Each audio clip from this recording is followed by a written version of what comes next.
I didn't scream. I didn't expose her publicly. I didn't beg for closure. That's what surprised everyone the most. How quiet I became.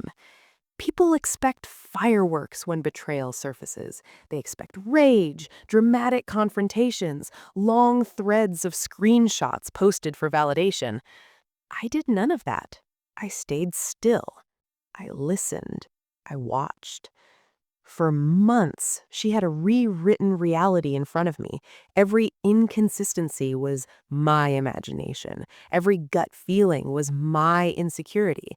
When I noticed the late nights, the guarded phone, the subtle shift in affection, she didn't deny them outright. She reframed them, made me feel irrational for asking, made me apologize for doubting.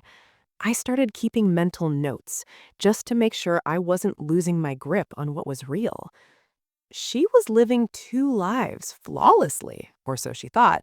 One where she was loyal, overwhelmed, misunderstood. Another where she told slightly different stories, used different words, or a different version of herself depending on who was watching. The problem with lies, though, is that they multiply, they need maintenance, and eventually they start contradicting each other. So I didn't confront her. I didn't warn her. I sent one anonymous message, carefully worded, harmless on the surface, containing nothing but truths she had already told, just not to the same people. And then I waited. What happened next wasn't explosive. It was surgical. Confusion turned into suspicion. Stories stopped lining up. Questions appeared where trust used to be. The walls she had built to keep her world separate began collapsing inward one by one. I didn't destroy her life. I didn't have to. Her lies did that all on their own. If you've ever been betrayed by someone you trusted, if you've ever been made to feel crazy for noticing the truth, if you've ever doubted your own instincts because someone else's lies felt louder than reality, or if you've ever believed that karma doesn't need to rush, that sometimes all it takes is a small, precise nudge to let the universe take care of itself, then you're in the right place. This story isn't about yelling or public humiliation. It's not about immediate revenge or dramatic confrontations. It's about watching consequences unfold in real time, quietly, almost invisibly, until every lie she built around herself started to crumble from the inside. It's slow, it's psychological, it's deeply satisfying in a way that explosions and shouting could never be. So hit that like button, subscribe, and settle in. Watch closely because sometimes the most powerful moments come not from what you do, but from what the universe, or in this case, someone else's own deception, does for you. You're about to witness a story that isn't just about betrayal. It's about justice served in the most methodical, inevitable way imaginable. I didn't find out all at once. That's the part people don't understand. Betrayal isn't usually a single moment where the truth explodes into the room and everything becomes clear. Most of the time, it creeps in slowly, quietly, disguised as small doubts you try to ignore because trusting the person you love feels safer than questioning them. Looking back now, I can see the warning signs lined up neatly like dominoes. At the time, though, each one felt isolated, explainable, harmless on its own, and she made sure of that. We had been together a little over 3 years, long enough that our lives were fully intertwined, long enough that people stopped asking if we were serious and started asking when we were moving in together permanently, when we were getting married, when we were going to start the rest of our lives. She talked about the future like it was already written. Vacations we'd take, places we'd live, kids' names she liked but pretended she wasn't serious about yet. I believed her, completely. I trusted her in the quiet, unquestioning way you trust someone when they've never given you a reason not to. She had this way of making everything feel normal and safe. She wasn't dramatic, she wasn't explosive. She was calm, charming, warm. The kind of person who listened when you spoke and laughed at your dumb jokes even when they weren't funny. When we argued, she never raised her voice.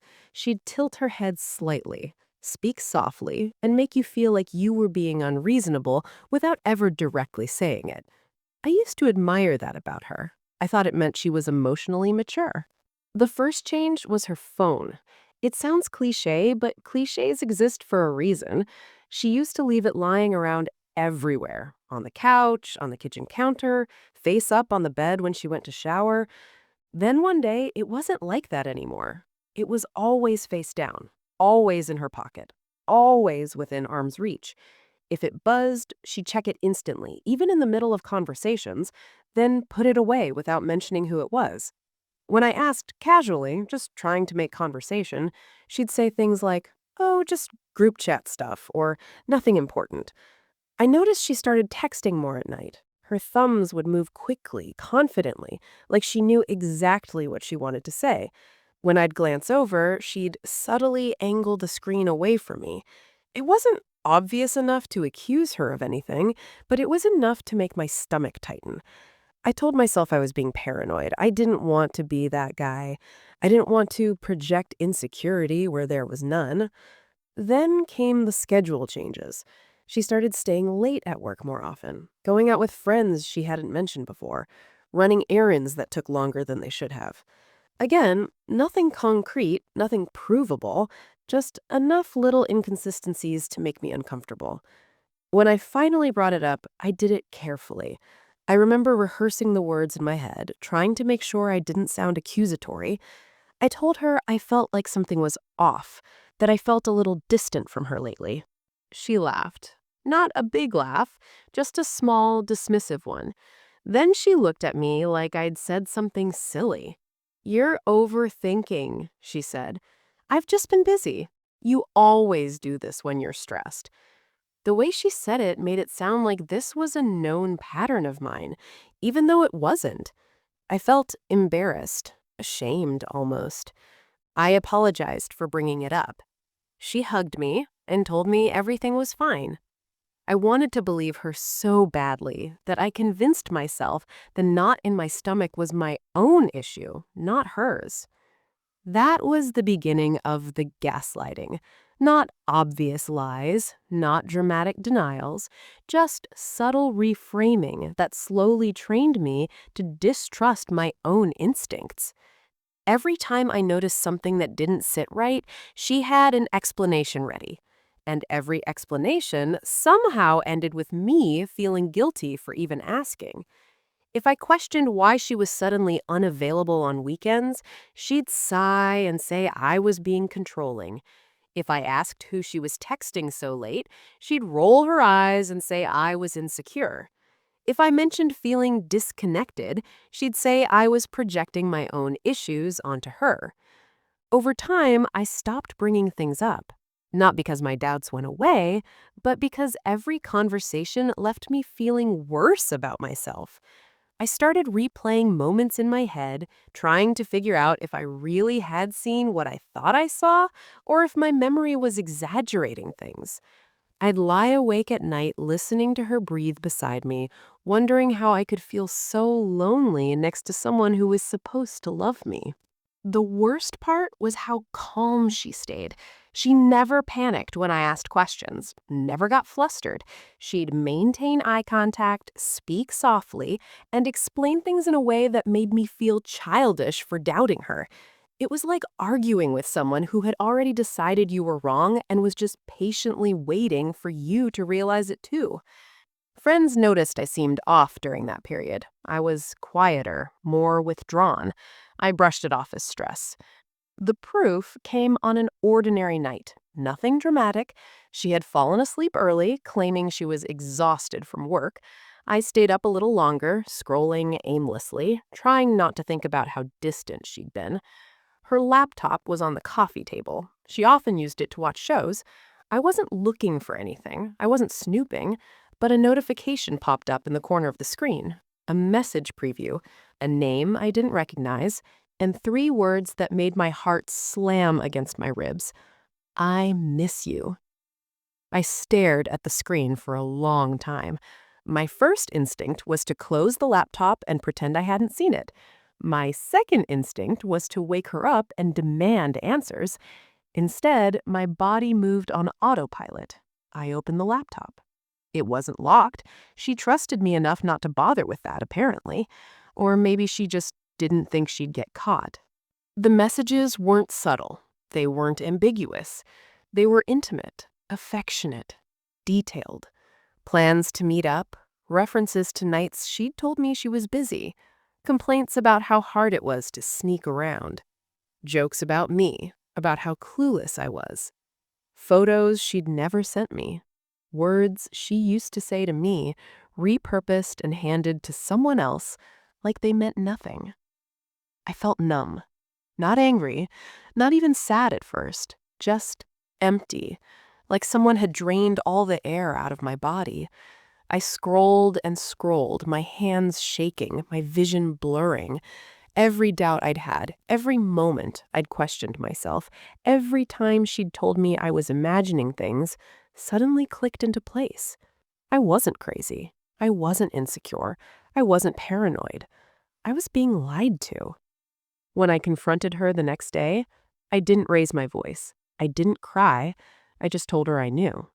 At first, she tried to deny it out of habit, reflexively. Then I showed her the screenshots. Her face changed instantly.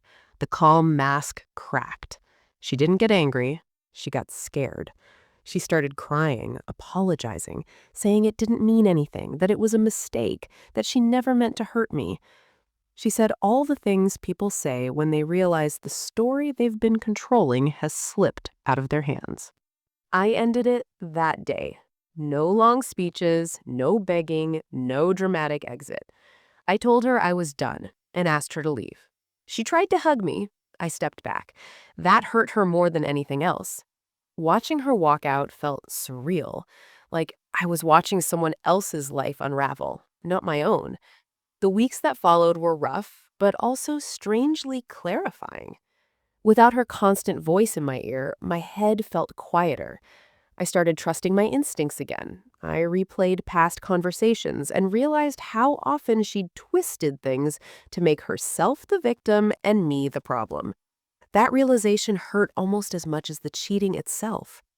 A couple of weeks later, while cleaning up my phone and deleting old messages, I noticed something odd.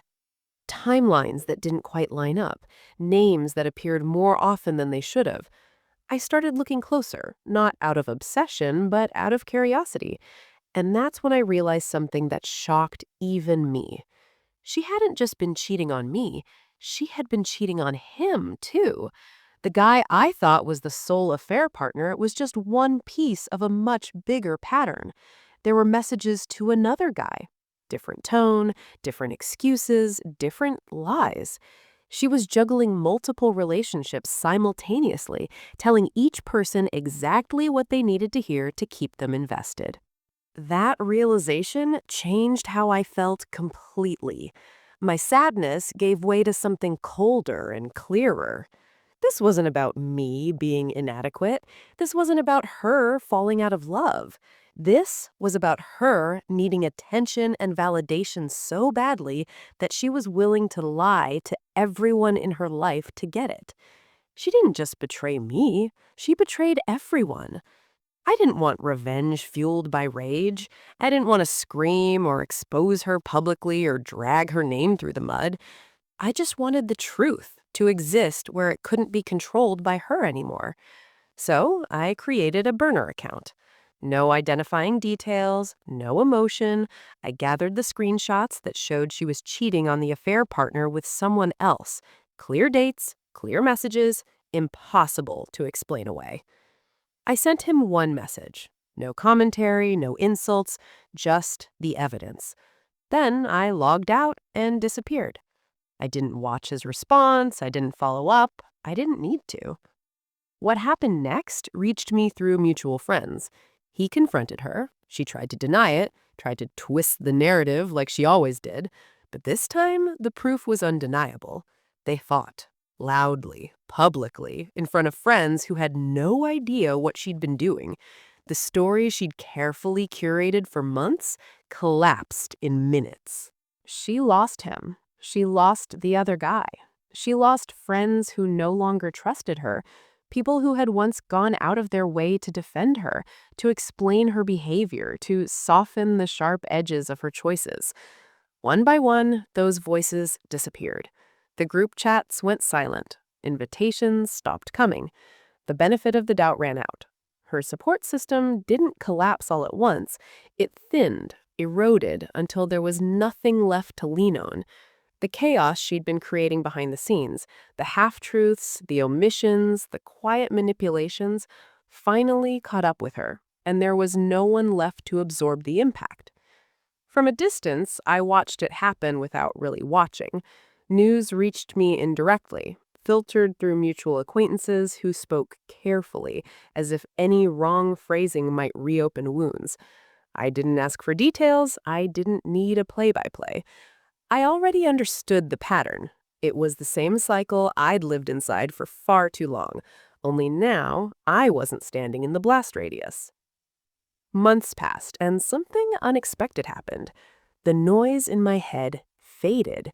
The constant second-guessing, the mental rewinds of conversations, the urge to explain myself to someone who never really listened, all of it loosened its grip. I moved on, slowly at first, then with more confidence. I started dating someone new. She was honest in a way that felt almost startling, kind without conditions, emotionally present without making it feel like a transaction. There were no games, no tests disguised as misunderstandings. I didn't have to earn clarity. It was simply there. Life felt lighter. Not perfect, not untouched by the past, but steadier. I laughed more easily. I slept better.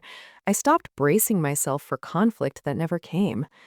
I realized how much energy I'd spent managing someone else's storms and how quiet the world could be when you stepped out of the rain. One evening, my phone buzzed. Her name appeared on the screen. It caught me off guard, not because I missed her, but because I'd stopped expecting her. That chapter had felt closed for a while now, its pages no longer tugging at me when I wasn't looking. I didn't open the message right away. I just stared at the notification, letting the moment pass, noticing how calm I felt. When I finally read it, the question was simple. She asked if I had anything to do with what happened. I stared at the message for a long time, not because I didn't know the answer, but because I recognized the familiar deflection embedded inside it. Even now, even after everything had fallen apart, she was still searching for an external cause, a hidden hand, someone else to hold responsible. Accountability hovered just out of reach, as it always had. I thought about all the responses I could send. I could defend myself, though I didn't need to. I could explain, though I'd done enough of that in the past to last a lifetime. I could tell the truth plainly, or soften it, or sharpen it. I could ask questions, reopen conversations, step back into the gravity of her world. Instead, I locked my phone and set it down. In that moment, I understood something clearly.